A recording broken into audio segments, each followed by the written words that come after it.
Assalamu alaikum everyone. Today our topic is gaseous exchange. What does gaseous exchange means? It means exchange of gases between environment and living organism.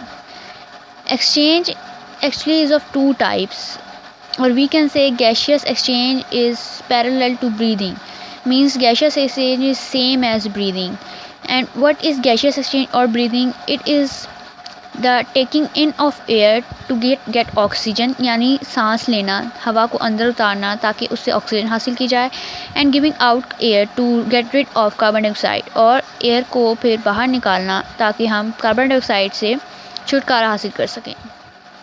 यानी simple oxygen लेना और carbon dioxide बाहर निकालना हमारे पास gaseous exchange या breathing है। और दूसरा है सेलुलर रेस्पिरेशन। सेलुलर रेस्पिरेशन में क्या होता है कि हम जो खुराक लेते हैं उसमें CH बॉन्ड्स प्रेजेंट होते हैं। उन CH बॉन्ड्स का ऑक्सीडेशन रिडक्शन रिएक्शंस के थ्रू टूटना और फिर एनर्जी में कन्वर्ट हो जाना सेलुलर रेस्पिरेशन होता है।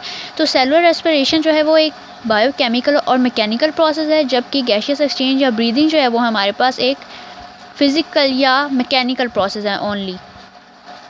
तो ये हो गया आज सेलुलर रेस्पिरेशन और ब्रीदिंग के हवाले से डिफरेंस आ जाता है। तो ये आप लोगों को मैंने पिक्चर अपलोड की है, आप लोग वहाँ से देख के उतार लीजिएगा।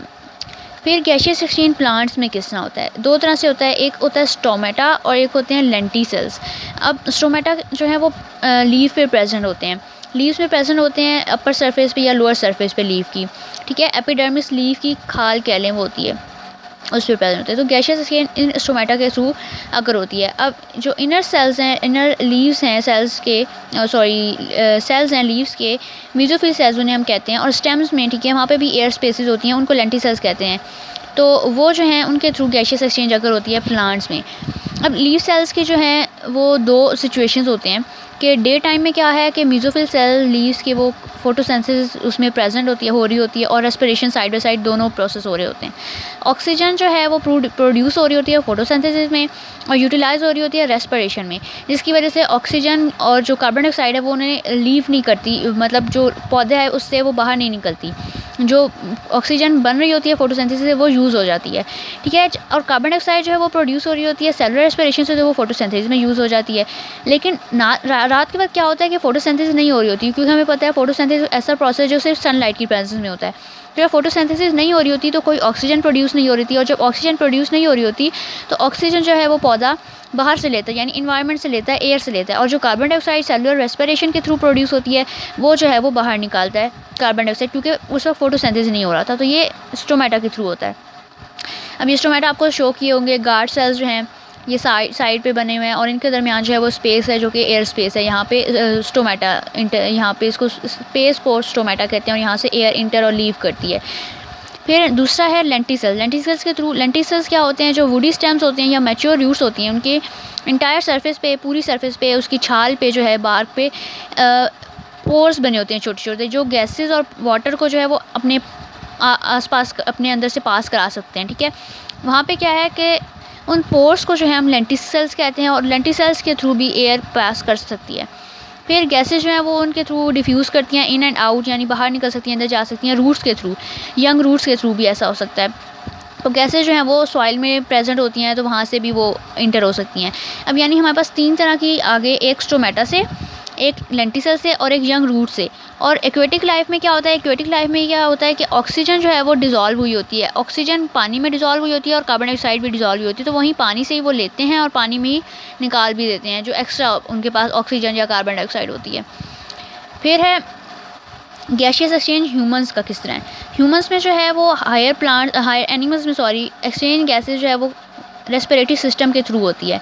अब रेस्पिरेटरी सिस्टम दो पार्ट्स होते हैं, एयर पैसेजवेज और लंग्स। अब एयर पैसेजवेज में हम क्या क्या आ जाता है हमारे पास? एयर पैसेजवेज में पार्ट्स हैं डिफरेंट, जिसके थ्रू आउटसाइड एयर जो है वो अंदर इंटर होती है, लंग्स तक जाती है, ठीक है। और फिर वहाँ से जब गैसियस एक्सचेंज हो जाता है, जब वहाँ से कार्बन डाइऑक्साइड ऑक्सीजन की एक्सचेंज के बाद जो है वो एयर उसी पैसेज के थ्रू बाहर मूव कर जाती है।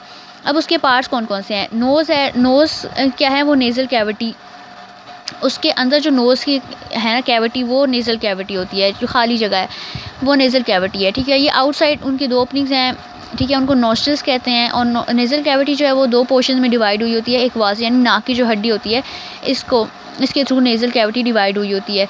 अब हर पोर्शन में क्या है, उसमें हेयर्स, फाइन हेयर्स होते हैं, बारीक हेयर्स होते हैं और म्यूकस होता है, ठीक है। वो क्या करता है, डस्ट पार्टिकल्स को एयर में जो प्रेजेंट होते हैं उनको फ़िल्टर करता है, यानी ताकि वो सांस की नाली में जाके फंस ना जाएँ।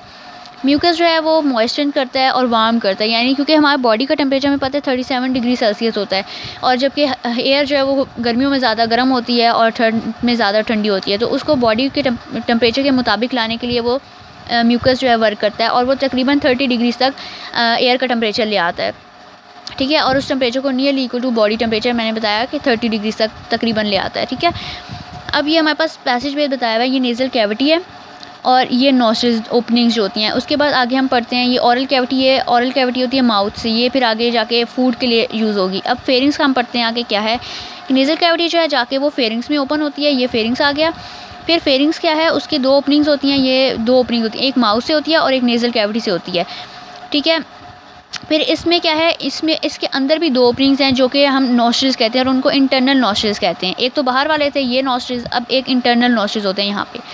फिर क्या है कि फेरिंग्स जो है वो एक मस्कुलर पैसेज है, यानी मसल से बना हुआ है, और वो क्या है, बोथ फूड और एयर के लिए कॉमन है। यानी ये देखें, ओरल कैविटी से फूड आएगा और नोस्ट्रिल से एयर, तो ये उनके लिए कॉमन है। लेकिन आगे जाके दो में डिवाइड हो रही हैं, देखें ये एक इधर बन गया और एक इधर बन गया। फिर क्या है, it extend to the opening of oesophagus and the larynx. अब 2 ओपनिंग्स हैं, ये वाली जो है ऑरेंज सी इन्होंने शो की हुई है, ये एसोफेगस होगी, ये खुराक की नाली, और ये वाली जो है ये लेरिंग्स है और ये सांस की नाली है। फिर आगे एयर जो है वो फेरिंग्स से लेरिंग्स में जाती है। अब ग्लोटिस जो है वो एक नैरो ओपनिंग होती है फेरिंग्स के फ्लोर पे, यानी वो लेरिंग्स की ओपनिंग होती है, यहाँ पे प्रेजेंट होती है ये चीज़। ये क्या है, लेरिंग्स की ओपनिंग है। लेरिंग्स जो है, लेरिंग्स के ऊपर समझे एक तरह की ओपनिंग है और इसका एक ढक्कन होता है, ढक्कन उसको कहते हैं एपिग्लोटिस, ठीक है। वो फ्लैप होता है टिश्यूज़ का, ठीक है। वो जब हम खाना खाते हैं कोई चीज़, तो वो क्योंकि आपको पता है फेरिंग्स जो है वो सेम है दोनों के लिए, खुराक की नाली के लिए भी और उसके एयर के लिए भी। तो एयर के लिए तो ये ग्लोटिस ओपन रहता है, लेकिन फूड जो है वो सांस की नाली में ना फंस जाए, इसलिए ये ग्लोटिस जो है उसको एपिग्लोटिस, एक फ्लैप होता है टिश्यूज़ का, वो कवर कर लेता है। खाना खाते वक्त वो कवर हो जाता है एपिग्लोटिस से, ताकि खुराक जो है वो सांस की नाली में फंसे ना। फिर लेरिंग्स आगे है, वो लेरिंग्स क्या है, वॉइस बॉक्स भी हम उसे कहते हैं। लेरिंग्स क्या है, उसमें कार्टिलेज से बना हुआ है, वो कार्टिलेज नरम हड्डी होती है, ठीक है। और वो जो है उसके फेरिंग्स और ट्रैकिया के दरमियान प्रेजेंट है, क्योंकि ट्रैकिया जो है उससे बाद आता है, फेरिंग्स इससे पहले। अब क्या है, इसके अंदर, इसको हम वॉइस बॉक्स भी कहते हैं। इसके अंदर 2 फाइब्रस बैंड्स प्रेजेंट होते हैं, फाइबर्स के बैंड, उनको वोकल कॉर्ड्स कहते हैं, ठीक है। वो दोनों साइड्स पे लेरिंग्स के अटैच हुए होते हैं। अब यहाँ पे क्योंकि जूम करके दिखाया नहीं गया, यहाँ पे सिंपल आपको दिखाया गया यहाँ पे, बल्कि इन्होंने तो लेरिंग्स भी नहीं बनाया, ठीक है। लेकिन ये लेरिंग्स है, ये आगे से एपिग्लोटिस जिस चीज़ का दिखाया हुआ हिस्सा, वो ही लेरिंग्स नीचे शुरू हो जाता है। फिर तो इसमें अंदर 2 फाइब्रस बैंड्स प्रेजेंट होते हैं जिनको वोकल कॉर्ड्स कहते हैं, और ये जो है वाइब्रेट होते हैं और साउंड प्रोड्यूस करते हैं, यानी ये जो हमारी आवाज़ आती है ये इन वोकल कॉर्ड्स की वजह से आती है। अब क्या है, लेरिंग्स के बाद आगे हमारे पास ट्रैकिया जो है हम उसको विंड पाइप कहते हैं, ठीक है। और ये 12 सेंटीमीटर होता है तकरीबन, लॉन्ग ट्यूब होती है एक, ठीक है, एसोफेगस के सामने। अब एसोफेगस जो है मैंने आपको बताया था ये चीज़, ठीक है। ये अब देखें ये दोनों साथ आते हैं, तो उन्होंने यही बात बताई है कि एसोफेगस के साथ ये प्रेजेंट होता है ट्रैकिया। अब इसमें सी शेप कार्टिलेजिनस रिंग्स होते हैं, ठीक है। वो यहाँ पे शो नहीं किए, देखें ये वाले, देखें ये रिंग्स आपको नज़र आ रहे होंगे, ये रिंग्स जो हैं ऊपर तक प्रेजेंट होते हैं। तो ये ट्रैकिया की वॉल से शुरू होते हैं, ट्रैकिया से सी शेप रिंग्स। फिर कार्टिलेज जो है वो क्या करते हैं, वो इसलिए प्रेजेंट होते हैं ताकि कहीं ये जो नालियाँ हैं जुड़ ना जाएँ आपस में, ट्रैकिया की नाली जो है वो जुड़ ना जाए, बंद ना हो जाए। अब क्या है, ब्रोंका है। फिर ट्रैकिया जो है वो ब्रोंकाई में डिवाइड हो जाता है। ब्रोंकाई क्या है, जब वो चेस्ट कैविटी में एंटर होते हैं तो ट्रैकिया जो है 2 स्मॉलर ट्यूब्स में डिवाइड होकर ब्रोंकाई बन जाता है। अब ये स्मॉलर ट्यूब्स आपको दिख रही हैं, ये 2 ट्यूब्स में डिवाइड हो गया, ये ब्रोंकाई बन गया। अब देखें इसमें भी आपको ये शो किया गया है कार्टिलेजेस, ठीक है। अब जब ये ब्रोंकाई में डिवाइड हो गई हैं ट्रैकिया, 2 ब्रोंकाई बन गए हैं सिंगुलर, उनको ब्रोंकस पढ़ेंगे। ब्रोंकाई जो है उसमें भी कार्टिलेजिनस प्लेट्स प्रेजेंट होती हैं वॉल्स में। हर ब्रोंकस जो है वो लंग्स में इंटर हो जाता है। 2 लंग्स होते हैं, लेफ्ट और राइट, ठीक है। और वो दोनों जो ब्रोंकाई हैं वो लंग्स में इंटर हो जाती हैं और स्मॉलर ब्रांचेस में डिवाइड होती हैं। फिर ब्रोंकाई जो है वो डिवाइड होता रहता है, होता जाता है लंग्स में जाके, फाइनली वो क्या बना देता है, ब्रोंक्यूल्स बना देता है। अब ये छोटी छोटी नालियाँ आपको दिख रही हैं, ये ब्रोंक्यूल्स हैं। अब इन ब्रोंक्यूल्स में जाके ना कार्टिलेजेस ख़त्म हो जाती हैं, ठीक है।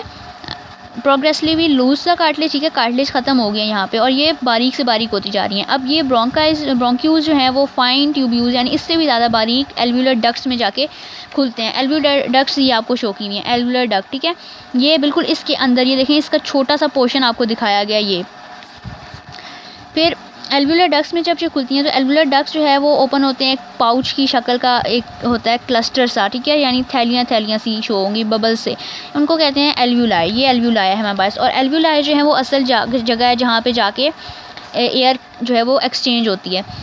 Alveoli form the respiratory surface in human body. Respiratory surface बनाना इसका मतलब है कि यहाँ पे जाके एयर एक्सचेंज होती है यानी बॉडी से ब्लड में इंटर होती है लंग से। फिर each alveolus is a sac like structure, एक थैली नुमा एक स्ट्रक्चर है जिसमें सिंगल लेयर होती है एपिथेलियल सेल्स की। It is bound on the outside by network of capillaries, ठीक है, इसमें क्या है, कैपिलरीज प्रेजेंट होती हैं। कैपिलरीज खून की नालियाँ, ठीक है, ये शो की हुई हैं नालियाँ यहाँ पे। फिर इन्हीं के थ्रू, इनमें क्योंकि ब्लड होता है तो फिर यहाँ से एयर जो है वो ब्लड में ट्रांसफ़र हो जाती है। अब दूसरा हिस्सा क्या है, लंग्स है। लंग्स क्या है, ये एक साइड पे जो है लंग एक प्रेजेंट होता है और दूसरी साइड पे दूसरी, यानी लेफ्ट और राइट साइड पे दो लंग्स प्रेजेंट हैं।